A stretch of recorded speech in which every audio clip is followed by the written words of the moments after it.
कृष्ण कृष्ण कृष्ण हरे हरे पुंडलिक वरदा हरी विठ्ठल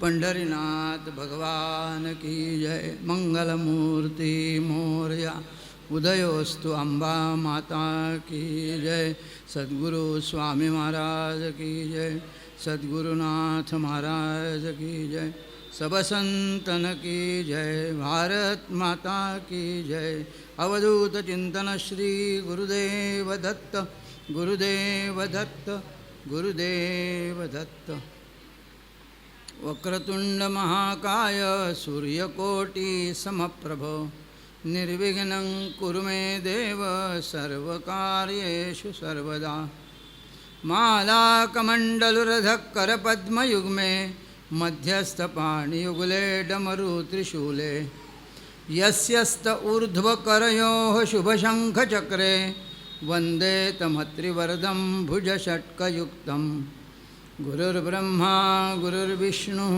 गुरुर्देवो महेश्वरः गुरुः साक्षात् परब्रह्म तस्मै श्रीगुरवे नमः। ॐ नमः शान्ताय दिव्याय सत्यधर्मस्वरूपिणे स्वानन्दामृततृप्ताय वामनाय नमो नमः। मूकं करोति वाचालं पंगुं लंघयते गिरिं यत्कृपातमहं वन्दे परमानन्दमाधवं। सर्वमङ्गलमाङ्गल्ये शिवे सर्वार्थसाधिके शरण्ये त्र्यम्बके गौरी नारायणि नमोऽस्तुते। रत्नाकराधौतपदां हिमालयकिरीटिनीं ब्रह्मराजर्षिरत्नाढ्यां वन्दे भारतमातरम्। सर्वेऽपि सुखिनः सन्तु सर्वे सन्तु निरामयाः सर्वे भद्राणि पश्यन्तु मा कश्चित् दुःखमाप्नुयात्। ॐ शान्तिः शान्तिः शान्तिः। जप यज्ञ तो परम पावन बाधू न शके स्नानादि कर्म। नामे पावन धर्मा धर्म म्हणजे धर्म अधर्म। नामे पावन धर्माधर्म नाम परब्रह्म वेदार्थ। 10व्या अध्यायातली ओवी आहे आणि ह्या मांडवामध्ये नामाचं भोजन कित्येकाने वाढलेलं आहे। त्यामुळे नामाचं पण काही भोजनातले पदार्थ असे असतात ना की आम्हा अनेक सणांना खातो तरी ते पुन्हा तेच हवेत असतात। तसं ह्या मांडवामध्ये नामाचं गोडवा गाणं हे अभिप्रेतच आहे। भाऊंचं तेच तर ध्येय आहे सगळं। भाऊ त्याच्यासाठी आयुष्य जगले। जयाच्या मुखी सर्वदा नामकीर्ती हे नुसतं गोंधळकर महाराजांचं नाही, अनेक संतांना हे वर्णन लागू आहे। म्हणून मग नामाचंच महती आज सांगण्याचा थोडाफार प्रयत्न करूया। म्हणजे काय सगळं तुम्हाला माहितीच असतं, हे सगळं नामाने काय काय होतं ते। पण पुन्हा एकदा उजळणी केली आणि की लगेच बरं वाटतं। म्हणजे पुन्हा होतं ते सगळं। पुन्हा आपल्या मनात जर कुठे नामासंबंधी कुठे शंका वगैरे निर्माण झाली पुन्हा निघून जाते ती। मध्ये मध्ये असं आपल्या जीवनामध्ये संसारात सुद्धा होत असतं की काहीतरी मनामध्ये खुसपट मनात येतात, नंतर ना आपण ठरवलं होतं ते बरोबर होतं, उगाचच आपण मध्ये शंका घेतली। तसं नामासंबंधी सुद्धा आपल्याला वाटतं इतक्या वेळा नाव घेतलं काय, तो बघत पण बघत नाही आपल्याकडे, माडंबीच आहे तो। सगळ्या संतांनी शिव्या पण देऊन झालेत त्याला। प्रेमाचं असतं हो सगळे। हां, हे प्रेमाचं असतं। तुम्हाला माहिती आहे जवळचा मित्र असला ना की त्याला शिवीजून घरात बोलवतात आणि पाहुणा जो असतो ना गेस्ट त्याला या आपण आलात आनंद वाटला, कोणाच तो की आनंद वाटला की नाही ते। पण बाकी मग इतर जवळ आपल्याजवळचा त्याला का शिव्या असून बरे भाई चहा घेतल्याची कुठे जातो, मोठा आला कामाचा। प्रेम असतं ते। प्रेमाची भाषाच वेगळी आहे आणि औपचारिक भाषा वेगळी आहे। तेव्हा नाम हे असं आहे की प्रेमाचं आहे, आपल्या सगळ्यांचं प्रेमाचा विषय आहे हा। विषय असा आहे कुठे येतो हा नामाचा संबंध खरं म्हणजे नाम काय आहे, म्हणजे कुठून सुरुवात होते याची, कशी झाली। थोडा विचार केला आज आपण या ठिकाणी गेले कित्येक वर्ष उत्सव करतो आहोत. मी स्वतः आता 46वं वर्ष आहे. काय त्या दोन मामांनी मला पकडलं, गुन्हेगार ते. हां मला पकडून हे तुम्हाला जे ऐकावं लागतं ना ते त्यांच्यामुळे पकडलं आणि बसवलं मला इथे. सुरुवात केली, तुम्ही जे बोलाल त्याला आम्ही प्रवचन म्हणू. हे मामांचे शब्द आहेत, मारुती मामांचे. अरे काय बोलावं तुम्ही, असं कोण असे का अनेकांना इथून तयार केलेत मामाने. जगन्नाथ महाराज त्यातले एक आहेत. पहिली भेट इथे झाली माझी त्यांची. जगन्नाथ महाराज लहान होता तेव्हा, आणि त्यावेळेला बस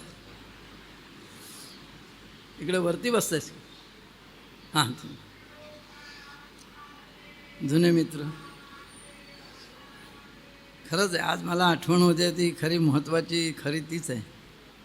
प्रवचनाला बसलो आहे, पण या श्रोत्यांमध्ये जी व्यक्ती नेहमी आमच्या समोर असते ती आज नाही आहे. हे दोन मामा तर गेलेत, पण आमच्या अगदी जवळचा लहानपणापासूनचा मित्र म्हणजे आपला प्रमोद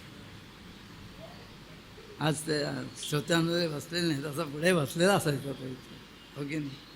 आज आठवण येते त्याची. गोड मुलगा, किती सांगावं तेवढं थोडंच आहे. त्याच्या बोलण्याची पद्धत सांगू का गमतीने मी तुम्हाला.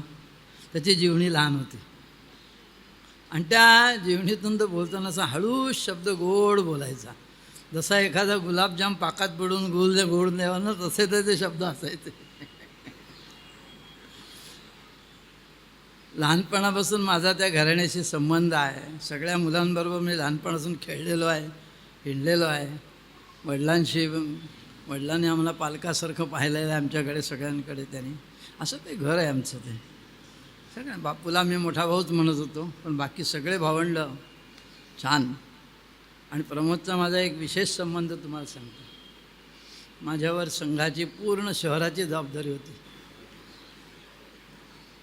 पुण्याहून आली माणसं, काय म्हणायचं, पूर्ण शहराची जबाबदारी मी सांभाळत होतो. पण त्याच्यानंतर हळूहळू मलाही दुसरी कामं घरातली वाढली, जबाबदारी. आणि मग कोणाला द्यायचं माझं काम, तर ते प्रमोदचं नाव डोळ्यासमोर आलं सगळ्यांचं. आणि माझी जबाबदारी प्रमोदने घेतली, संपूर्ण भिवंडी शहराचा संघाचा कार्यभार म्हणून. हे प्रमोदचं वैशिष्ट्य आहे. बाबू तुम्हाला आता त्रास आहे ना घरातून खूप, म्हणजे नुकतंच लग्न झालं तर माझं सगळ्या जबाबदाऱ्या वाढल्या होत्या, मी करीन. आज त्याची आठवण होणं साहजिक आहे. नाहीतर इथे बसलेला असायचा तो नेहमी. इथे काय सगळे प्रेमाच्या मूर्ती आहेत. भाऊंनी कुठली गोष्ट केली असेल वैशिष्ट्य, तर सगळ्यांना ते प्रेममूर्ती लिहित असत. खरं म्हणजे प्रेममूर्ती ते होते, आणि ते आपल्यात बघताना आपला आरसा समजून त्यात बघायचे, आणि त्यांना ते दिसायचे, आणि आपल्याला प्रेममूर्ती म्हणायचे. म्हणजे तो नसलेला प्रेममूर्ती बनतो. काय गुन्ह्याचे आरोप करणारे अनेक असतात, माहिती आहे आम्हाला काय आहे तो. हां, निंदकाचे घरं असावे शेजारी, पण सद्गुणांचं आरोपण करायचं असतं. अरे तुझ्यात हे गुण आहेत असं म्हणून त्याच्यामध्ये सद्गुण रुजवायचे असतात. जसा जमिनीमध्ये बीज रोवतो शेतकरी ना, तसं संत आपल्यामध्ये सद्गुण रोवतात. लक्षात घ्या. तर भाऊंचं हे वैशिष्ट्य आहे. सगळ्यांमध्ये त्यांनी प्रेम निर्माण केलं. म्हणजे भाऊंची माझी जी पहिली भेट आहे, म्हणजे तशी भेट मी खूप वेळा त्यांना बघायचो, लहानपणापासून बघतच आलो आहे. आमच्याच घरावरनं दिंड्या जायच्या, सगळं लहानपणापासून. आमचा गणपती त्यांच्याच दिंडीमध्ये जायचा, हे सगळं होतं. पण जे प्रत्यक्ष बोलणं असं म्हणतात. आमच्या परमपूजनीय श्री गोळवलकर गुरुजी संघाचे द्वितीय सरसंघचालक, त्यांच्या निर्याणानंतर त्यांचा ग्रंथ आम्ही भेट द्यायचं ठरवलं भाऊंना. तेव्हा भाऊंशी बोलत असताना ते जुनं घर, 2 खांब बाजूला, आणि मध्ये ओटीवरती इकडे भाऊ बसलेले, मारुती मामा उभे, इकडे मी होतो. आणि मी बोलत होतो त्यांच्याशी. मी काय त्यांना मांडी घालून नाही बसलो, असा अर्धवट बसले ना, अर्धवट उभा असामध्ये बसलो होतो मी. आणि सांगत होतो त्यांना असं असं आहे. मारुती मारुती त्यांचा खास शब्द, त्यांचा उच्चार इतका गोड असायचा ना, तुम्हाला सगळ्यांना आठवत असेल. मारुती, या बाळाची काय तळमळ, गोड किती तळमळ आहे बघ हिची. म्हणजे नसलेली तळमळ निर्माण करतील, बाकीचे आपल्यात मळमळ निर्माण करतात. आणि बाळा आणि डोक्यावर हात ठेवला भाऊंनी आणि काय म्हणाले, मला तो गुरुमंत्र वाटतो त्यांचा, आचार प्रभो धर्म हा, हे लक्षात ठेव कायमचं. सगळ्यात श्रेष्ठ धर्म कुठला? आचार धर्म. नाही तर बोला ना काय, व्यासपीठावर बसले की विद्वत्ता खूप सुचते हो. 4 पुस्तकं वाचले की बोलता येतं, खाली उतरल्यावर कळतं कसा वागतो ते. आचार प्रभो धर्म, तो खरा धर्म आहे, आचरणामध्ये हवं. असा भाऊंचा हा मांडव आहे सगळा. आणि म्हणून या ठिकाणी नामावर बोलायचं ठरवलं. प्रश्न असा येतो की नामाचा आपल्या जीवनात कुठे संबंध येतो, काय आहे नाम म्हणजे? तर खरं म्हणजे असं आहे, या जीवनामध्ये आपण जगत असताना आपल्या जीवनात काय असणं आवश्यक आहे हे भारतात सांगितलं गेलं बाकीच्या देशांपेक्षा. आपल्या जीवनामध्ये गाडी असली पाहिजे, घर असलं पाहिजे, पैसा असला पाहिजे, अडका असला पाहिजे, हे सगळं तिकडे सांगितलं. आपल्याकडे काय सांगितलं? हरिविना जन्म तो नरकाची पै जाणा, यमाचा पाहुणा पाणी होय. हरिभक्ती आवश्यक आहे. आणि या हरिभक्तीचं वैशिष्ट्य असं आहे, आमचे समर्थ सांगतात, धन्य धन्य नरदेहो येथील अपूर्वता पाहो, जो जो की जे परमार्थ लावो तो तो पावे सिद्धी ते. अर्थ गहन आहे, लक्षात घ्यायला हवा आपण नीट, की या नरदेहाचं सार्थक कशात आहे, याची अपूर्वता कशी आहे. तर जेवढा जेवढा परमार्थ कराल तेवढा तेवढा तो सिद्धीलाच जातो. संसारात तसं नाही आहे बघा तुम्ही. एक जण ग्रस्त भेटले, 88 वर्ष जगलेलं होतं, 88 वय होतं. म्हणतं काय केलं तुम्ही आयुष्यात? व्यायाम केला, खाल्लं? काय नाही. वेळेवर कधी जेवलो नाही, वेळेवर कधी झोपलो नाही, तरी 88 वर्ष आहेत आणि तब्येत ठणठणीत. आणि काही जण सगळं नीट करून लवकर जातात. मला सांगा, म्हणजे संसारामध्ये अमुक एक गोष्ट केल्यानंतर अमुकच प्राप्त होईल हे सांगता येत नाही.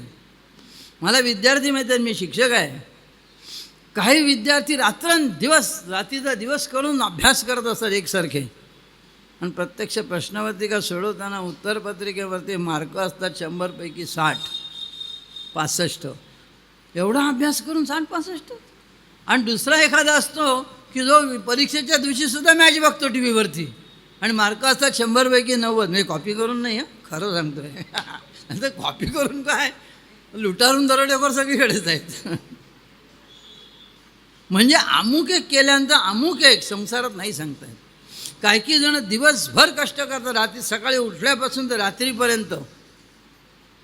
आणि कसं, कडोश्रीला पैसे किती मिळतात? अत्यंत कमी मिळतात. आणि काही जण दिवसात काही तास काम करतात तर नोटाच्या नोटा घरी येऊन येतात. प्रपंचामध्ये अमुक एक केल्यानंतर अमुक एवढं मिळेल हे खात्री नाही. जास्त केलं की जास्त मिळेल असं खात्री नाही देता येत. पण परमार्थामध्ये मात्र असं आहे, येथील अपूर्वता ही, जेवढा जेवढा परमार्थ कराल तो सिद्धीलाच जाणार. आपल्याला वाटतं काही वेळेला मनाला, तो झोपलाय की काय, एवढ्या वेळा मी त्याचा हे जप करतोय, स्तोत्र म्हणतोय, अमुक एक करतोय, तमुक एक करतोय. तो सगळ्याची नोंद घेतो. एकदा ठाण्याला प्रवचन होतं आणि प्रवचनानंतर एक गृहस्थ भेटले. ते मला म्हणाले, मी या वारीला जाऊन आलो यंदा. म्हटलं चांगलं आहे. माझा प्रश्न आहे म्हणे. म्हटलं काय प्रश्न आहे तुमचा? सगळ्यांना मला गंमत आहे म्हणजे ऐका सगळ्यांनी. प्रश्न काय आहे? एवढ्या लाखो वारकरी तिथे आलेले होते सगळे.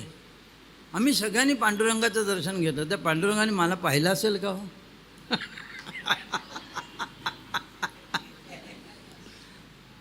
आपण नंतर एखादा भेटला, हे काय आमच्याकडे लग्नात तुम्ही आला नाही, अशा काय कमाल आहे, इथे येऊन तुम्हाला नमस्कार करून गेलो तरी तुमच्या लक्षात नाही. म्हणजे मांडवात माणसं किती असतात, अगदी हाती धरतं 10-5 हजार धरते, तरीही आपण त्यांची नोंद नाही घेऊ शकत.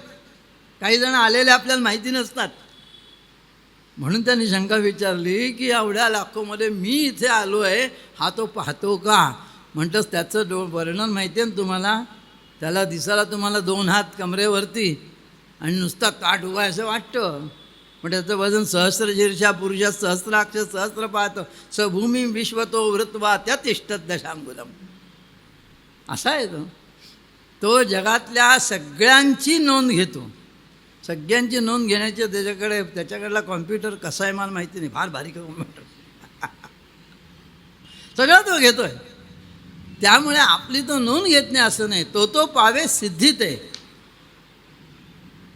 आपल्या अर्जुनाने भगवद्गीतेमध्ये तुमच्या आमच्या मनात असलेले प्रश्न विचारलेले आहेत. म्हणजे जसं भगवान उवाचे गीतेतलं महत्त्वाचं आहे ना, तसं अर्जुन उवाचे सुद्धा महत्त्वाचं आहे.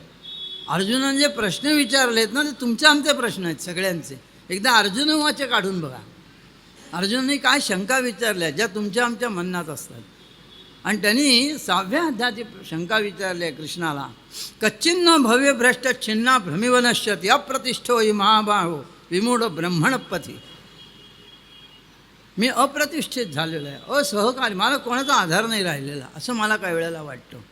मी मोहित झालेलो आहे आणि अशा परिस्थितीत मी तुझी आराधना करतो आहे. पण आकाशामध्ये आलेले ढग दिसतात आणि थोड्या वेळाने निघून जातात आणि एकदम चक्क ऊन पडतो. मे महिन्यासारखं मार्च महिन्यात ऊन आहे आता. असं ढगांसारखं आमचं कार्य जे आहे सत्कार्य केलेलं हे विरून जात नाही ना कुठे. हे उगाच आम्ही या भानगडीत पडलो असं नाही ना वाटत. कुठं ते एकनाथ मंदिरांच्या मागे लागत बसायचं दिवसभर सगळीकडे ते आहे काय ते कोणा आम्ही काय संसार नाही का मला असं म्हणून आम्ही आमचं केलेलं सत्कार जे काही आहे ते विरून नाही जात. भगवंतांनी खूप छान उत्तर दिलं आहे त्याला. पार्थने वेह नामुत्र विनाशस्तस्य विद्यते नाही कल्याणकृत कश्चित दुर्गतीन तात गच्छति. हे अर्जुना, ह्या जगामध्ये केलेलं कोणतंही लहानसं सुद्धा सत्कार्य वाया जात नाही. त्याची नोंद भगवंत घेतो आणि ती त्याचं फळ आपल्याला तो देतो. आपण उगाच मागत बसतो तो हे देन ते दे मला. गतम पापम गतम दुःखम गतम दारिद्र्यमेवच आहे ना पूजेच्या शेवटी यादी. हां, मोठी यादी आहे चांगली. रूपन देही, जयन देही, यशो देही, द्विषो देही, पुत्रान देही, धनन देही, सुखान देही, सगळं देही आणि भांडा एकमेकाशी. परंतु आपलं सत्कार्य छोटंसं जरी असलं तरी वाया जाणार नाही. त्याचं कुठेतरी भगवंत त्याची दखल त्याने घेतलेली असते. आणि म्हणून भगवंताची आराधना ही त्यासाठी करायची की ह्या नरदेहामध्ये काही झालं तरी आपण केलेलं कार्य वाया जात नाही. 5:10 चालेल ना, कारण 4:10 सुरू केलं. आमच्या शाळेत तसं नसतं. तास संपताना जरी वर्गावर आलं तरी काय 35 मिनटं बोलायला नाही म्हणून 5च मिनटं म्हणतात गळाला. कारण लगेच बेल वाजते ना, दुसरे शिक्षक दाराची उभे राहतात आणि मग ओरडतात तिथून, कानडे सर किती पिडताय तुम्ही पोरांना, थोडा माल जायचं आहे आता वर्गात.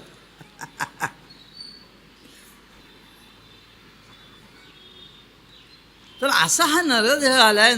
दुर्लभ नरदेह झाला तुम्हा आम्हा येथे साधू प्रेमा राघवाचा. या जीवनामध्ये आम्ही काहीतरी प्रेम साधलं पाहिजे परमेश्वराविषयीचं. नामदेव म्हणत आहेत, सगळेच संत म्हणत आहेत. अशा याच्यामध्ये प्रश्न असा येतो की मग हे साधन करायला सुरुवात कधी करायची. मी लहानपणी पूजा वगैरे करायचो. सगळे मला ओरडायचे भोवतालचे लोक, हे काय वय का पूजा करण्याचं. हे काय वय का पूजा करण्याचं. प्रश्न आहे नाही मोठा. वय कुठलं आहे पूजेचं. 61. ज्ञानेश्वरी कधी हातात घ्यायची. 61व्या वर्षी. कितव्या वर्षी लिहिलं. कितव्या वर्षी लिहिली. 16व्या वर्षी आणि आम्ही हातात घेणार 61व्या वर्षी. त्या ज्ञानेश्वरीच्या सुरुवातीला मामासाहेब दांडेकरांची संपादित केलेली आवृत्ती आहे. त्याच्या सुरुवातीला 150 पानाची प्रस्तावना मामांनी लिहिलेली आहे. हरिभक्त मामासाहेब दांडेकर, सोनोपंत दांडेकर, जुन्या लोकांना माहिती आहेत. त्या प्रस्तावनेचा समारोप करताना त्यांचं वाक्य असं आहे, ज्ञानेश्वर महाराज भगवद्गीता हा जीवनाचा ग्रंथ मानत होते. या ग्रंथामध्ये उच्च स्तरावरचं जीवन कसं जगावं हे यात प्रामुख्याने सांगितले आहे. इतर विषय अनुषंगिक आहेत.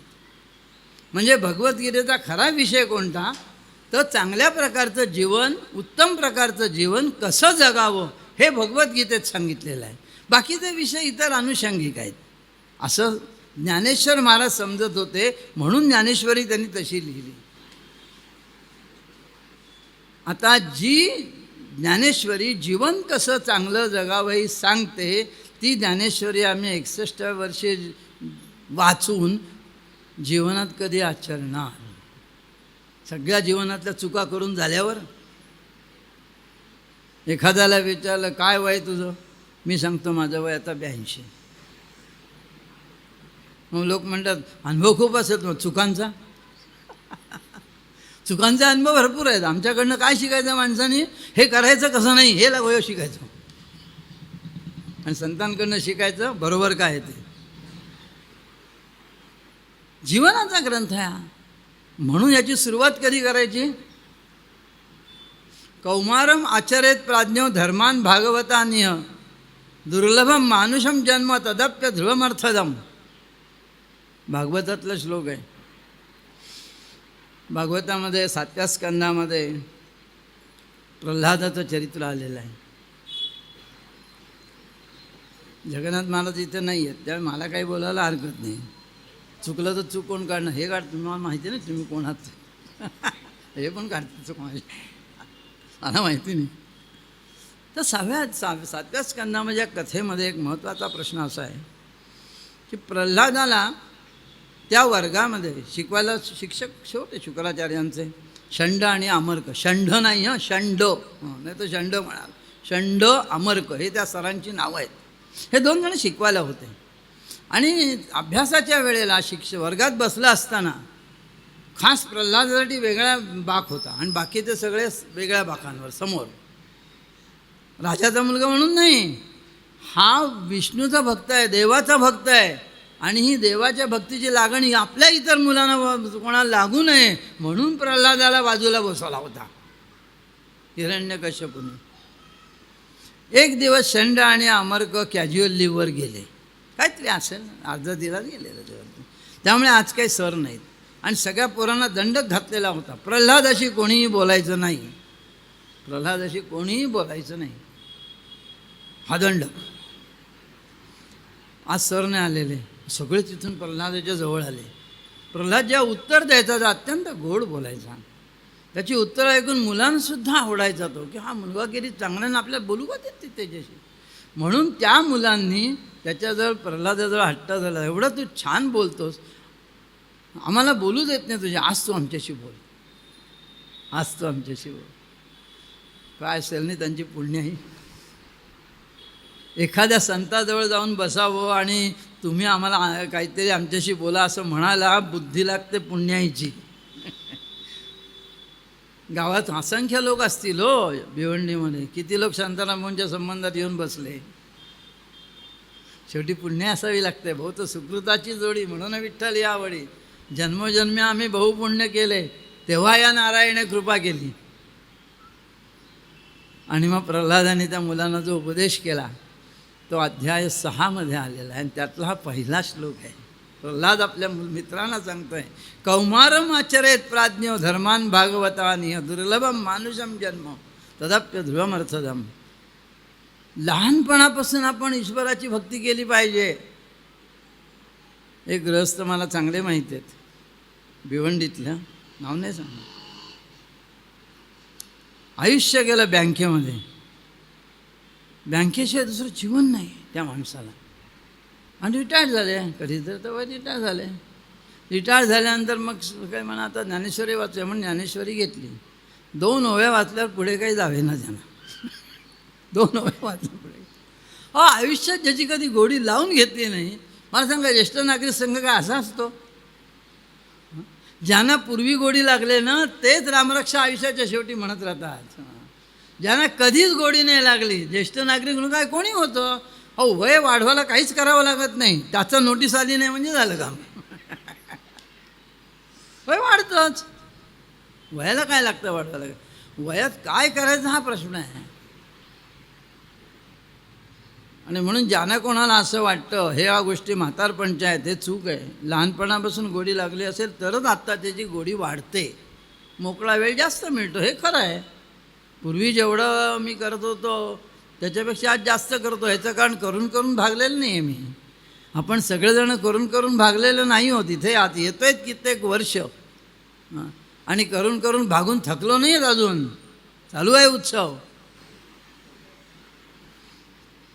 म्हणून ते महत्त्वाचं आहे की कुठल्या वयात सुरू करायचं. स्वामी विवेकानंद त्यांचं सांगितलं की लोकांना का पटतं ते इंग्रजीमध्ये बोललेत सगळ्यांशी म्हणून. कारण लोकांना असं वाटतं इंग्रजीत बोललेत म्हणजे ते साधू मोठे आहेत. मोठे आहेत, चला आहेत, मोठेच आहेत ते खरे, पण ते लोकांना इंग्रजी बोलल्यामुळे मोठे वाटतात. ते लोकांचा भ्रम आहे. लहानपणी विवेकानंद नरेंद्र घरात असताना आपल्या मित्रांना सगळ्यांना बोलवायचा आणि ध्यानाला बसवायचा. चला प्रत्येकाने आपल्या देवासमोर देवाची मूर्त आणा आणि त्याच्यावर एक टक लक्ष देऊन चित्तामध्ये त्याला साठवा, असं ध्यान लावा सगळ्यांनी. सगळ्या मुलांना बोलवायचं रोज. मुलं थोड्या वेळ कंटाळून निघून जायची. ह्याचं मात्र समाधी लागायची. नरेंद्रांची लहानपणापासून समाधी आहे, लक्षात ठेवा. पूर्वजन्मीचं पुण्य घेऊन आलेला मनुष्य तो असा होता. तेव्हा असं काही वय नसतं कुठलं. मग कुठलं वय असतं आमचे कबीरजी खूप छान सांगतात आणि मग पुढल्या विषयाकडे वळतो. अब तुम कब स्मरोगे राम, जिवडा 2 दिन का जजमान. 2 दिवसाचा आहे. बालपनों में खेल गमाया, चालू. बालपनों में खेल गमाया, तरुणपनों में काम, बूढ़ेपनों में कापन लागा, निकल गया अवसान. तेव्हा गीत ज्ञानेश्वरी वाचायला घ्यायची. काय सोपं आहे ज्ञानेश्वरी वाचणं. झूठी खाया झूठी माया, अखेर मौत निदान, कहत कबीरा सुनो भाई साधो. मला कबीरांची गंमत वाटते. ती म्हणजे त्यांच्या सगळ्या पदांच्या शेवटी जी ओळ आहे ती कहत कबीरा सुनो भाई साधो. ते साधूंना सांगतायत, तुम्हा आम्हाला, म्हणजे याच्या बाहेर जे त्यांना नाही, त्यांना म्हणून काय उपयोग आहे. त्यांना इकडे वळायचंच नाही आहे. त्यांची गोष्टच वेगळी आहे. ज्यांना परमार्थाकडे बघायचंच नाही आहे त्यांची गोष्ट वेगळी आहे. म्हणून कबीर म्हणतो की माझं वाङ्मय फक्त साधूंसाठीच आहे. ज्यांना परमेश्वर प्राप्त करत आहे त्यांनीच माझं आहे. कहत कबीरा सुनो भाई साधो, यही है घोडा मैदान. एकनाथ मंदिरात आलायत ना, हे घोडा मैदान आहे. ज्या क्षणी उपरती होईल माणसाला कळेल की आपण परमार्थ केला पाहिजे, त्या क्षणी परमार्थाला सुरुवात करायची. वय विचारायचं नाही. मग ते बालपण असेल, तरुणपण असेल, प्रौढपण असेल, म्हातारपण असेल, जेव्हा उपरती होईल यही है घोडा मैदान. आता प्रश्न इथे निर्माण झाला. आपण सगळ्यांनी संकल्प केला की परमार्थ काहीतरी करायला पाहिजे. मग करायला पाहिजे म्हटल्यानंतर काय करायचं. इथे संतांनी उत्तर दिले आपल्याला. नाम जपू यज्ञ तो परम पावन. काय करायचं पाहिजे. मग आता अनेक जण अनेक गोष्टी सांगतील. हे व्रत करा, ते व्रत करा, देवाचं हे करा, देवाला फुलं वाहा, अमुक करा, हे यज्ञ करा, हां पारायण करा, अमुक करा, तमुक करा, असे सगळेजण खूप सांगतील. आणि मग सगळे परमार्थात संभ्रमात पडतात. आता ऐकायचं कोणाचं. त्यांनी सांगितलं त्याचं करून पाहिलं, ह्याचं ह्यांनी सांगितलं ह्यांनी कर, त्याचं सांगितलं, सगळ्यांचं ऐकलं, पण अजून मन शांत झालंच नाही. मनाला शांती मिळालीच नाही. आणि म्हणून संतांनी आपल्यासमोर जो ठेवलेला आदर्श आहे की असं ज्याला वाटायला लागलं की आता आपण परमार्थ केला पाहिजे, परमेश्वराशी नातं जोडलं पाहिजे, काहीतरी देवाचं केलं पाहिजे, पण काहीतरीच करून नाही चालणार. म्हणजे काहीतरी केलं आणि काहीतरी झालं असं नाही चालायचं. जे केलं ते यशस्वीतेकडे जाणारं पाहिजे. आपल्याला पण करताना आनंद वाटला पाहिजे, समाधान वाटलं पाहिजे. आणि म्हणून आपल्याला सगळ्या संतांनी सांगितलं ते नामसंकीर्तन साधन पै सोपे. ज्ञानदेव म्हणे नाम हे सुलभ. सोपा मार्ग सांगितला आपल्याला. किती सोपा आहे तो. 3-4 प्रकारे सोपा आहे. बघा तुम्ही विचार करा. नाम म्हणायला कठीण आहे का. एखाद्याला सांगितलं तो उद्यापासून गणपती स्तोत्र म्हणत जा. मग कुठेतरी अडतं म्हणताना. अथर्व शीर्ष म्हणत जा अर्थ. देवीचं स्तोत्र म्हणत जा, ते तर आणखीन कठीण. म्हणजे असं काही घ्यायचं म्हटलं तर ते कठीण जातं सगळं म्हणायला. आणि त्यात चुकलं की मग लोक अशुद्ध म्हणून आपल्याला नावं ठेवणार. हे असं नसतं म्हणायचं. सांगितलं ना तुला, ते एक म्हातारेग्रस्त होते, सांगत होते एखाद्याला, तुला असं म्हणतात, असं नाही आम्ही सांग हन्ना धाक कवची खग घे. मग मी तेच म्हणतो ना, हे पण मी तुला सांगतो, 2-3 टाईम म्हणत आहे हन्ना धाक कवची खग घे. आता दात पडले तर काय करणार तो तरी. गौरांग प्रभू चैतन्य हे श्रेष्ठ विद्वान पहिले होते, संस्कृत विद्वान, पंडित. अगदी गर्व त्यांना पंडितचा. आम्ही म्हणजे काय, सगळं पाठ आमचं, सगळं संस्कृतचं सगळं कट व्याकरण असे होते ते. जगन्नाथपुरीला आले. काय पुण्याई, केव्हा पुण्याचे दार उघडे सांगता येत ना जीवनामध्ये.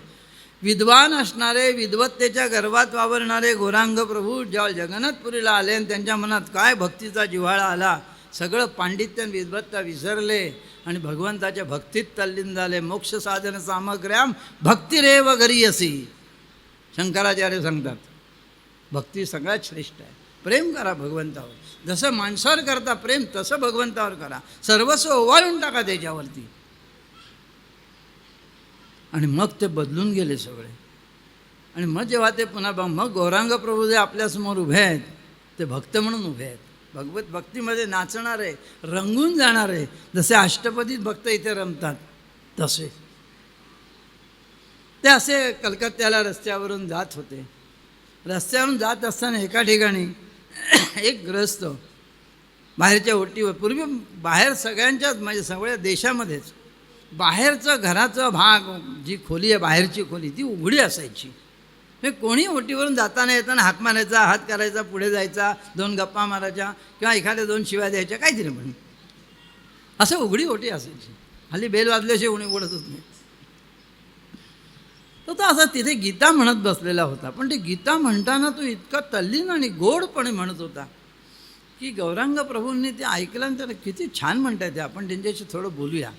म्हणून त्यांच्याशी ते बोलले गौरांग प्रभू की तुम्ही जी गीता म्हणतात ना, त्यात थोडंसं चुकताय, म्हणजे उच्चार चुकताय. मी तुम्हाला समजावून देतो.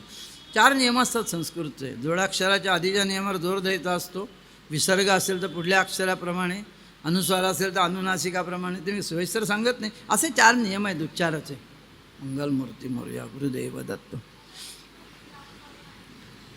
सांगितलं त्यांना, म्हणून घेतलं त्यांच्याकडनं. त्यानं काही ते येईना. मग गौरांग प्रभू काय म्हणाले त्यांना, तुम्हाला येत नाही कशाला म्हणता ती, काय जरूर पडली आहे तुम्हाला, तुम्हाला नाही येणार, तुम्हाला कधी येणारच नाही तुमच्या बाप जन्मात तुम्हाला गीता, काहीच म्हणू नका तुम्ही. असं म्हणाले नाही. कारण आता गौरांग प्रभू हे भक्त आहेत, विद्वान नाही आहेत. विद्वान आणि भक्तातला फरक आहे. अरे तू जसं म्हणतोयस ना तसंच म्हण, भगवंताला आवडेल. भगवंताला आवडेल. भगवंताला काही लागत नाही, लक्षात ठेवा. आपण जे ठरवलं आहे ना भगवंताचं, ते काही नसतं भगवंताला. भगवंताला सगळ्या प्रकारच्या भक्त्या आवडतात. काही जणं पूजा झाल्याशिवाय जेवत नाहीत. आणि आमचं रोहिदासजी संत जेवल्यावर पूजा करायचे. दुपारी 12-1 वाजेपर्यंत घाटावरती चपला शिवायच्या आणि मग घरी जाऊन मग आंघोळ करून, हे भूक लागलेली असायची पहिले, मग देवाकडे लक्ष नाही लागत. मग कसं तरी आंघोळ करायची, पूजा करायची आणि जेवायला, असं त्यांचं नव्हतं. देवाची पूजा म्हणजे शांत मनाने करायची. मग पहिले खाऊन घ्यायचं ते, आधी पोटोबा, मग आंघोळ करायचं शांत आणि मग पूजेत बसायचं. आणि नामदेव महाराज नैवेद्य खाल्ल्याशिवाय जेवत नसत. दोन्ही बरोबर हो, दोन्ही बरोबर. भक्तीत चूकच नसते, खरं लक्षात ठेवा. भक्तीमध्ये चूकच नसते. चूक असते तुम्ही आम्ही ठरवलेल्या नियमांमध्ये, ज्याला आम्ही शास्त्र असं म्हणतो, त्यात चूक असते. देवाला नाही यातलं काही. आणि म्हणून आम्ही भजन संपवताना काय म्हणतो, बोलिले लेकुरे वेळी. किती गायलो असो, बिंबलाच घा, केदार घा, सगळं अगदी यथा सांग पुरेपूर गायलं तर शेवटी काय म्हणायचं, बोलिले लेकुरे वेळी वाकुडे उत्तरे महाराज करा क्षमा अपराध. ही भावना असली पाहिजे. म्हणून नाम हे सोपं आहे. नाम हे म्हणायला सोपं आहे. नामाला काही अडचण आहे का काही? राम म्हणायला काही कठीण आहे का काही? जे आपल्याला म्हणतात नाही म्हणू नका. नाम अत्यंत सोपं आहे. दुसरं, नाम कृतीला सोपं आहे. नामसाधनेची कृती जी आहे ती अत्यंत सोपी आहे.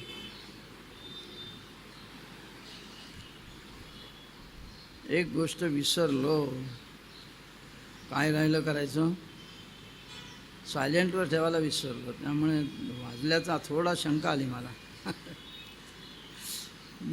आपण दुसऱ्यांना सांगतो की काय प्रवचनामध्ये हे मोबाईल बंद ठेवा, तुम्ही बंद विसरून गेलो. हल्ली विसरण्याचं प्रमाण वाढलं आहे माझं. सोपं कशामध्ये? आणखीन करण्याची कृती सोपी आहे. नामसाधनेसाठी भटजींकडे जावं लागत नाही. मुहूर्त पहा, मग आत्ता हे जे नाही, आज काय चांगलं नक्षत्र नाही, आज काय अमुक योग चांगला नाही, करण चांगलं नाही, अमुक नाही, तमुक नाही. नामसाधनेला मुहूर्त नाही लागत. हरीची हा दासा शुभ काळ सर्व दिशा. काही सामान लागतं का? काही आहे लागत नाही. नामसाधना काय सुपाऱ्या नकोत, पानं नकोत, हळकुंड नकोत, नारळ नकोत, 5 फळं नकोत, काही नाही लागत. काही नाही. यज्ञाचं साहित्य आधी काही लागतं का? काही नाही लागत. माळ लागते ती खरं म्हणजे कशासाठी आहे माहिती आहे? माळेशिवाय सुद्धा जप होतो. जप नाही होत असं नाही, होतो, पण तो टिकत नाही. मी करून पाहिलं, होत नाही. थोड्या वेळानं मन आपलं काहीतरी विचारात लागतं आणि कधी जप सुटलं आपल्याला कळतच नाही. म्हणून ती माळ त्या स्मरणी म्हणतात. माळाला काय म्हणतात? ती स्मरण देते आपल्याला, आठवण देते. हां, आमच्या भांडूपच्या एक आजी होत्या, त्या म्हाताऱ्या खूप झाल्या होत्या, पण तरीही त्यांना हातात माळ पण ठरवत नव्हती, पण तरी त्या असं चालू ठेवायच्या. ही कृती त्यांना स्मरण देत होती. ही कृती त्यांना स्मरण देत. तसं म्हटलं तर करायला सोपं, म्हणायला सोपं. आणि तिसरी गोष्ट, काळ वेळेच्या बाबतीत सोपं. केव्हा करायचं नाम, कुठे घ्यायचं? अहो दिवसभर काम असतं, आम्हाला कधी वेळ आहे? हा मोठा प्रश्न आहे. कधी वेळ आहे? नित्यनेम प्रातःकाळी, माध्यान्हकाळी, सायंकाळी नामस्मरण सर्व काळी करत जावं. तुला जेव्हा वेळ मिळेल तेव्हा, केव्हाही करा, केव्हाही करा. बाधू न शके स्नानादी कर्म. आंघोळीच्या पूर्वी आंघोळीचं पाणी तापतंय म्हण नाम. नाही पण आंघोळ केल्याशिवाय म्हणच आहे, त्याला चालतं सगळं. आपल्याला काय सगळी आपली पथ्य आहे ती सगळी. चालता बोलता धंदा करिता, काय समर्थ लिहित आहेत. चालता बोलता धंदा करिता, खाता जेविता सुखी होता, नाना उपभोग भोगिता, नाम विसरू नये. टी व्ही समोर सिरियल चालू आहे, आपली जपमाळ चालू ठेवली तरी चालते. मला अनेक जण विचारतात, मी सिरियल बघताना जपमाळ कशी काय हातात ठेवता? तो माझ्यासमोर असतो. कोण? आमचा सोंडेवाला. हां, साधं काम नाही ते. मंगलमूर्ती आणि वक्रतुंड दोन्ही आहे तो. तो समोर असतो. काय प्रश्न आहे? हे कायम. मला एस टीचा आधार खूप मिळाला या बाबतीत. एस टीचा प्रवास असायचा आणि एवढा वेळ काय करायचं, ड्रायव्हर गाडी व्यवस्थित चालवते, आपल्याला काय बघायचं कारण आहे? मग आपल्याला जर बघायचं काही कारण नाही तर एस टी जप चालू ठेवायचा, काय बिघडतं? पायात चप्पल असली तर पायात यायची चप्पल, कंठात कुठं आहे? अरे उगाच हे सगळं आपण अवडंबर केलं आहे निर्माण. व नाना उपभोग भोगिता का विसरू नये. तुम्हाला एक गंमत सांगतो. नाथ शशीचा उत्सव चालू आहे ना आपला. नाथांनी जे अनेक काव्य लिहिले त्याच्यामध्ये हिंदू तुर्क संवाद म्हणून आहे. हिंदू आणि तुर्क, सर्वधर्म समभावाचं युग चालू आहे ना. एकदा तो हिंदू तुर्क संवाद वाचा. त्यात तुर्कांचं तत्त्वज्ञान काय आहे आणि हिंदूंचं तत्त्वज्ञान काय आहे ते हिंदू आणि तुर्क एकमेकाशी बोलताना त्याच्यावर वाद करतायत, नाथ रेखाटतायत ते. तेव्हा नाथ त्या नाथांचा तो हिंदू त्यांना उत्तर देतोय, 5 बखत खुदाचे झाले आणि बाकी काय चोरे नेले. देवाचं नाव किती वेळा घ्यायचं? 5 बखत. नमाज कितने बार होती है? 5 बार. भिवंडी वाले को मालूम है? 5 बखत खुदाचे झाले आणि बाकी काय चोरांनी नेले. एकदा मी दुपारी पूजा करत होतो. काही जण म्हणे दुपारी कशी काय पूजा करता? मग दुपारी पाप करायचं? दुपारी पूजा करत असताना चुकतं, दुपारी काय पाप करायचं का? मग पापाची वेळ आहे ती? नाही आहे, पूजा केली काय बिघडलं? देवाला चालतं. तेव्हा नामसाधनेमध्ये या 3 गोष्टी सांगितल्या मी तुम्हाला. म्हणायला सोपं, करायला सोपं, वेळेला सोपं. आणि असं हे नाम जे आहे इतकं सोपं करून ठेवल्यानंतर जर आपण घेत नसू तर मग काय म्हणायचं त्याला? बरं, या नामाने सगळं मिळतं का असा एक प्रश्न पुन्हा उभा राहतो. तर नामाने मुक्ती मिळते, नामाने मुक्ती मिळते.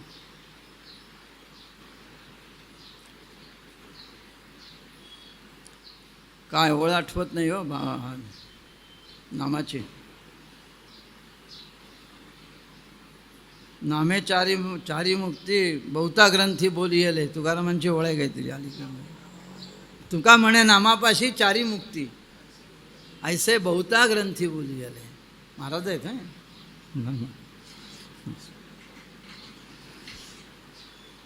बहुता ग्रंथी बोलियले 4 मुक्ती. नारायण हरी नारायण हरी, भुक्ती मुक्ती 4. कुठे? घरी त्याच्या.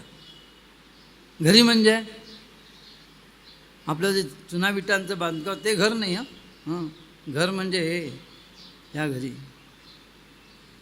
कोणते 4 मुक्ती आहेत माहिती आहे? सलोकता, समीपता, स्वरूपता आणि सायुज्यता. त्यातले एक मुक्ती आज आपल्याला मिळालेली आहे, सलोकता. सलोकता म्हणजे काय? गतजन्मी केलेल्या पुण्यामुळे या जन्मी तोच पुण्याचा वारसा ज्या कुळात मिळेल त्या कुळात त्या जवळपास आपला जन्म होतो. म्हणजे त्याच घरात असते असं नाही, त्याच्या भोवतालची घरांमध्ये इकडे तिकडे ते वातावरण भक्तीचं असतं, तिथे त्याचा जन्म होतो. आणि आपण इथे आलो आहेत की नाही, मग सलोकता मिळाली आपल्याला.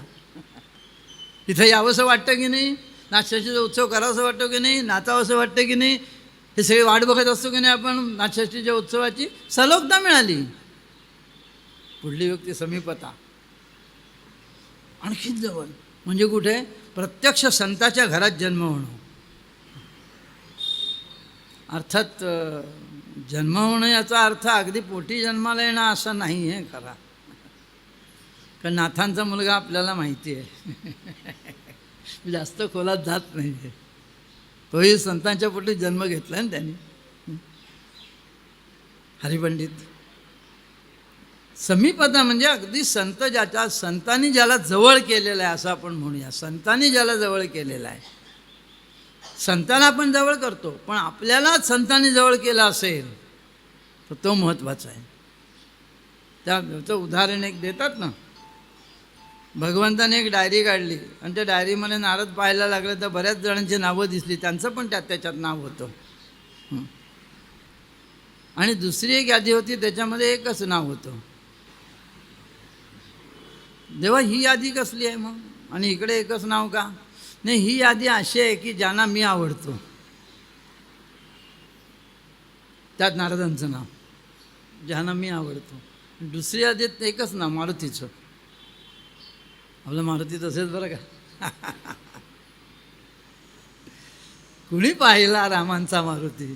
आहे ना माझं काव्य, आम्ही पाहिला शांतारामांचा मारुती.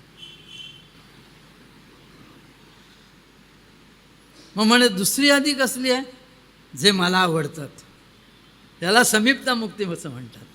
ज्याला संतांनी जवळ केला. आपण संतांना जवळ करू, त्यांच्याजवळ बसू, समजून घेऊ, पण संतांनी याची जबाबदारी स्वीकारली स्वतःहून, ह्याला उद्धार करायचा याचा. काय कल्याणाचा उद्धार केला समर्थांनी, काय नरेंद्राचा उद्धार केला रामकृष्णांनी, याला समीपता असं म्हणतात. तिसरी आहे स्वरूपता. स्वरूपता म्हणजे परमेश्वराशी एकरूप असलेला जन्म. म्हणजे परमेश्वर जे जे करतो ते सुद्धा हे याला करता येतं, त्याला म्हणतात स्वरूपता. ज्ञानेश्वर माऊली अशीच आहे. ज्ञानदेवा पाठ,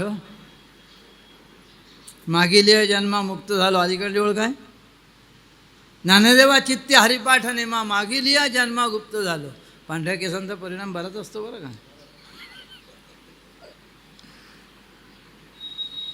आजल्या जन्मी एवढा नामजप केला आहे की या जन्मात आता मी मुक्त झालेलो आहे. आता मी मुक्तीत नाही, मग कशात आहेत? ह्या समाजामध्ये जे भक्त आहेत त्यांची भक्ती वाढवण्यासाठी, भक्तीचं मार्गदर्शन लोकांना करण्यासाठी अवतार पांडुरंगा नावं ठेविले ज्ञानी, ती स्वरूपता मुक्ती. बघा तुम्ही, नाथांच्या जीवनात तपश्चर्या आहे, तुकारामांच्या जीवनात तपश्चर्या आहे, समर्थ रामदासांच्या जीवनात तपश्चर्या आहे, ज्ञानेश्वरांच्या जीवनात तपश्चर्या कुठे आहे? अमुक वर्षात तप करत बसल्याने नाही आहे. ते तसेच आलेले आहेत, मुक्त अवस्थेत तिथे आले आणि त्यांनी सगळ्यांना दिलं, त्यांना सगळ्यांना मुक्त केलं. 21व्या वर्ष 16-5-21 फक्त 5 वर्षाचा त्यांचा प्रभाव संबंध याच्यावरचा. आज 750 वर्ष होऊन गेली, अजून प्रभाव आहे. असे असतं ते. गजानन महाराज असतील, स्वामी समर्थ असतील. स्वरूपता मुक्ती, स्वरूपता मुक्ती. आणि सायुज्यता म्हणजे परब्रह्म स्वरूप, जे पुन्हा इथे येत नाहीत, निघून गेले की गेले खलास. अशा 4 प्रकारच्या मुक्ती ज्या नामाने मिळतात त्या नामाच्या साधनेला काय म्हणायचं? म्हणजे आपल्या जीवनामध्ये परमार्थ सिद्ध करण्यासाठी, परमार्थ पूर्ण यशस्वी करण्यासाठी आपल्यासमोर जो ठेवलेला प्रकार आहे तो नामसाधन ठेवला आहे. पण ते काय झालं आहे, सुलभ आहे आणि सुलभाला जगात किंमत नसते. माझ्याकडे एक पालक आले, मी पूर्वी घरी ट्युशन्स घेत होतो गणिताच्या, इथेही माझे विद्यार्थी आहेत अनेक. एक पालक आले ओळखीचे,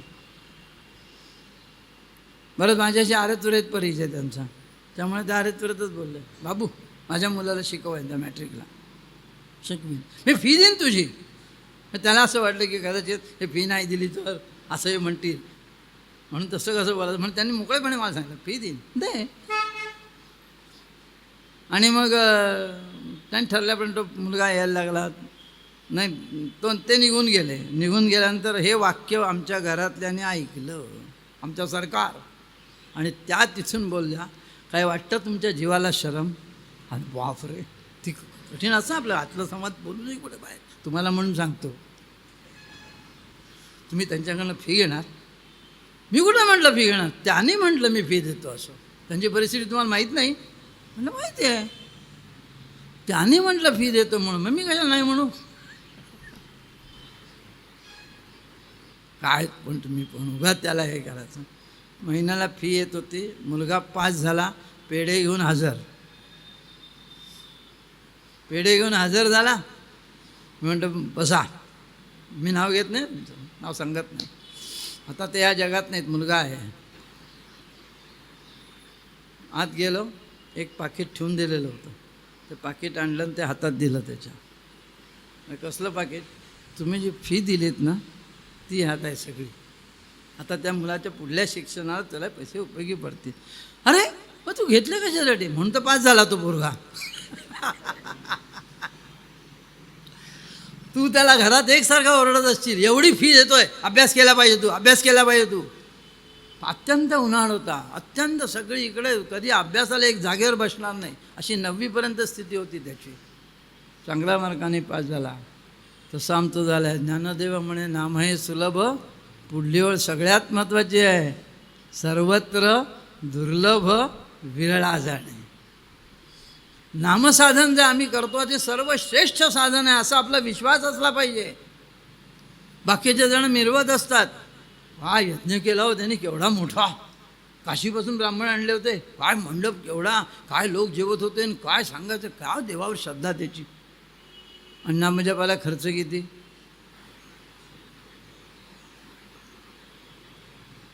काय नाही, जप तप साधन कुछ नहीं लागत, खर्चत नहीं गठरी, भजो रे भैया राम गोविंद हरी, भजो रे भैया राम गोविंद हरी.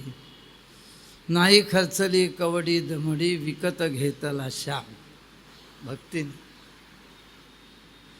आणि म्हणून आम्हाला ते पडलं हे होत नाही. आम्हाला कसं पाहिजे, लोकांनी म्हटलं पाहिजे, काय धार्मिक मनुष्य आहे हो, म्हणजे लोकांनी म्हटलं पाहिजे, पण देवाने म्हटलं पाहिजे की नाही? एकदा ज्ञानी मला विचारलं, तुमचा जप किती झाला? म्हटलं ज्याच्यासाठी करतो मी जप त्याला माहिती आहे. तुम्हाला काय माहिती व्हायला पाहिजे? काय संबंध तुमचा? आम्ही दोघं बघून घेऊ काय असेल ते. लक्षात या, आपला परमार्थ आपल्याजवळच असला पाहिजे. नित्यदेव भेटला म्हणून काय जगाशी धावावा, सांगायचं असतं, ह्यासाठी सांगायचं. आपल्या वागण्यातून कळलं पाहिजे, आपल्या ह्याच्यातून आचरणातून कळलं पाहिजे, चालण्या फिरण्यातून कळलं पाहिजे आपण वैराग्य संपन्न आहोत की नाहीत ते समजलं पाहिजे. असा आहे हा. म्हणून ते सुलभमध्ये म्हटलं आहे ना, त्यामुळे आम्हाला सगळ्यांना असं वाटतं की नाम जप काही मोक्ष देण्या इतका मोठा नाही आहे. पण लक्षात घ्या, नामानेच सगळ्यांनी मोक्ष मिळवला आहे. नामदेव साधारणतः 43, 44, 28 वाद आहेत त्याच्या संबंधी. ते आले पंजाबमध्ये, आपण पंढरपूरला परत आले. ते आल्यानंतर त्यांनी चोखोबांची चौकशी केली. मंगळवेढ्याचे वेस कधीतरी कोसळली, त्यात उभे असणारे अनेक कामगार हे त्याच्यामध्ये गेले, गाडले. नामदेव म्हणाले, माझा चोखोबा त्याच्यातच होता ना, चला म्हणे. त्या काळात एवढं लगेच वर्तमानपत्रात प्रसिद्धी, नंतर विरोधी पक्ष त्याच्यावर टीका करणार, मग सरकारी पक्षवाले उत्तर देणार आणि अशी भांडणं रोज टी व्हीवर बघायची, असं त्या काळात नव्हतं काही. त्यामुळे ती वेस पडली, कोण गेले आणि जगले, कोण बघतोय, अशी स्थिती होती. माणसं कुत्र्यासारखी मरत होती.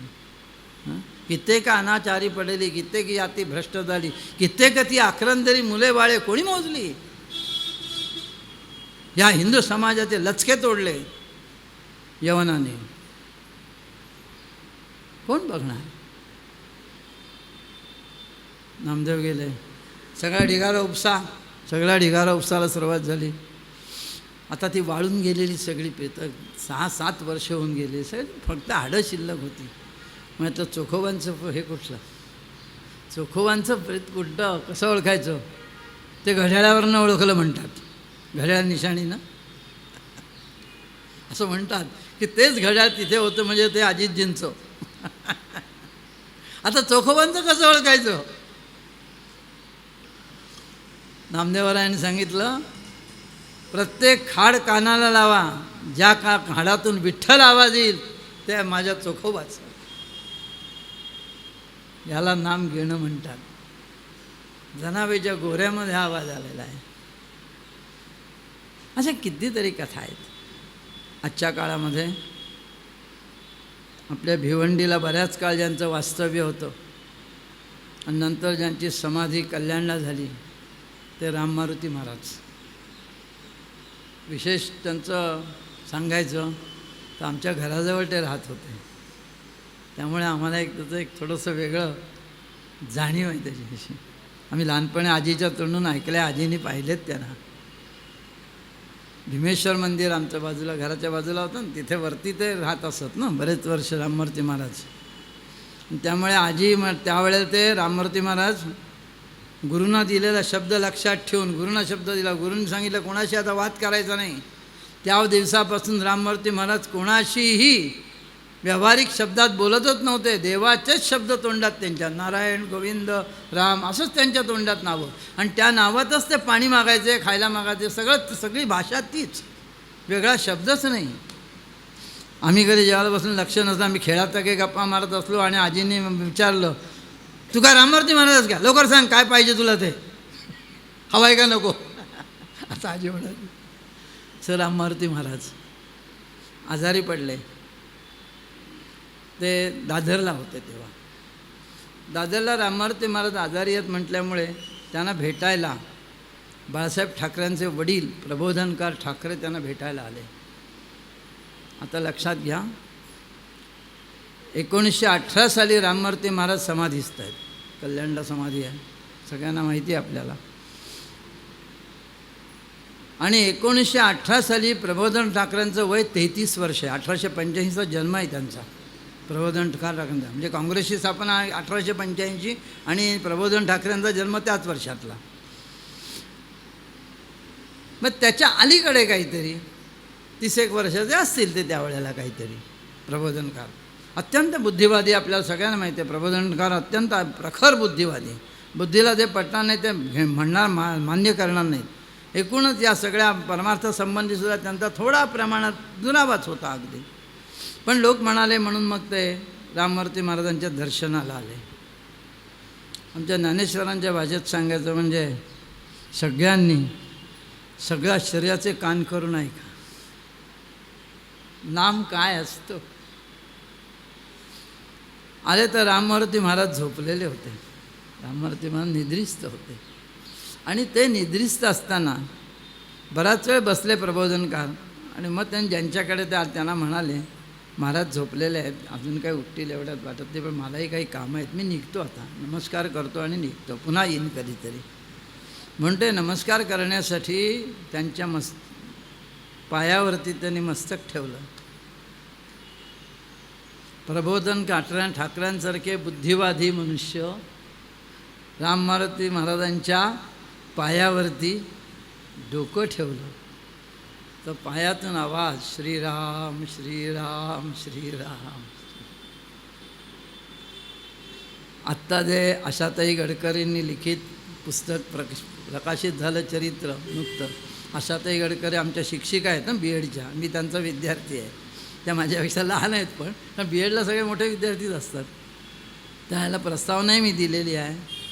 130 पानावरती कथा आलेली आहे. 130 पानावरती काढून पहा. एकदम झटका लागल्यासारखे प्रबोधनकार ठाकरे बाजूला झाले. काय खरंच आवाज इथून आला. त्यांनी पाय उचलला आणि कानाशी लावला. प्रबोधन ठाकरेंनी राममूर्तींचा पाय उचलला आणि कानाशी लावला. श्रीराम श्रीराम श्रीराम. झोपेत सुद्धा ज्यांचं नाम सुटत नाही, इतके नामासाठी जे वेडे होतात ते भगवंताला प्रिय होतात.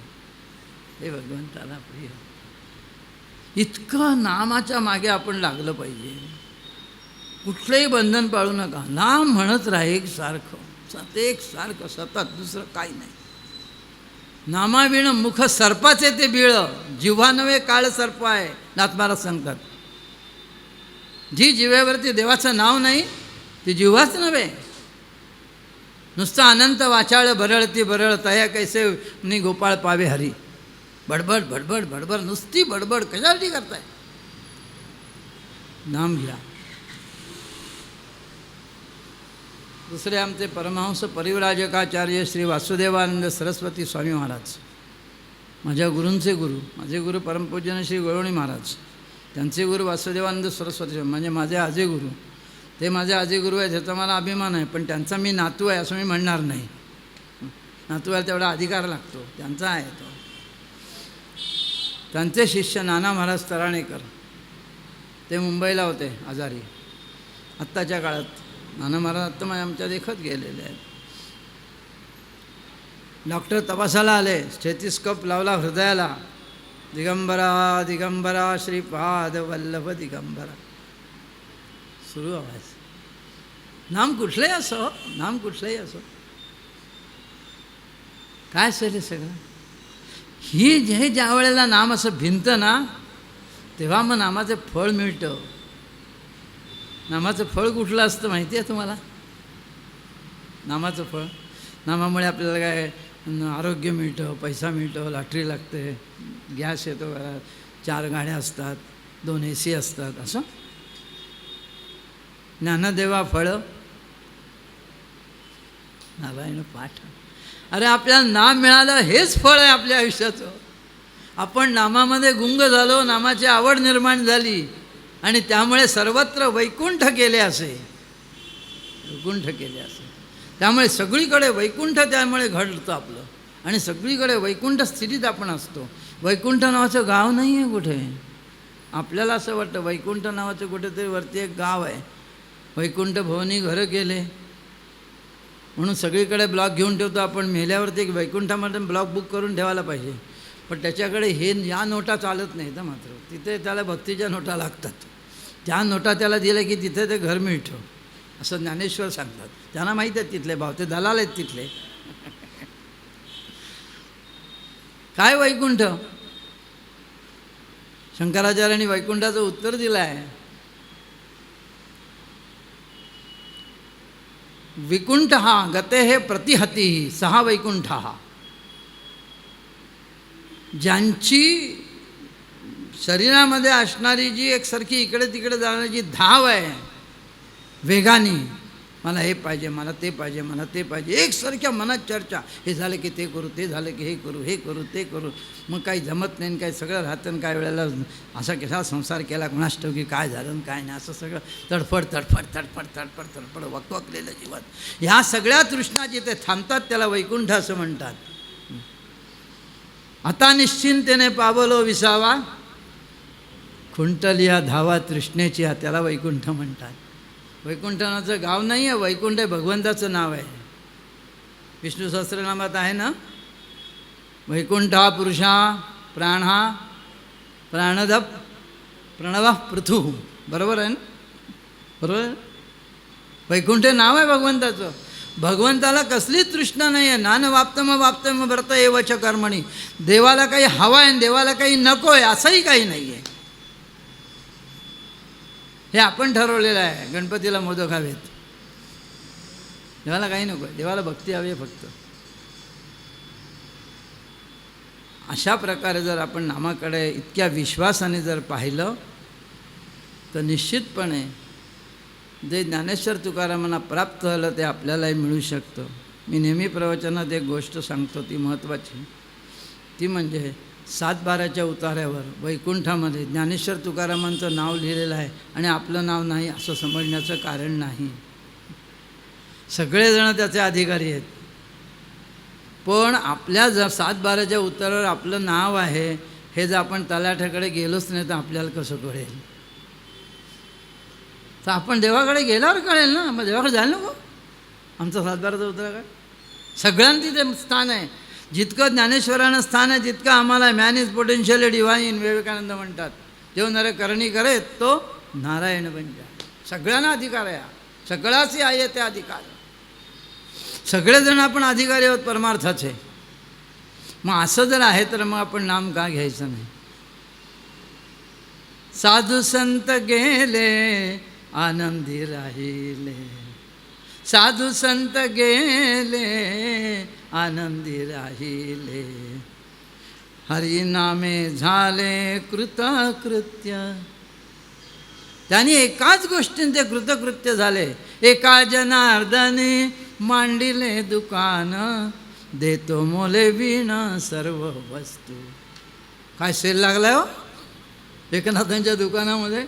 सगळ्या वस्तू फुकट देत आहेत ते आपल्याला. लावा की लाईन, मग करा गर्दी, घ्या नाम.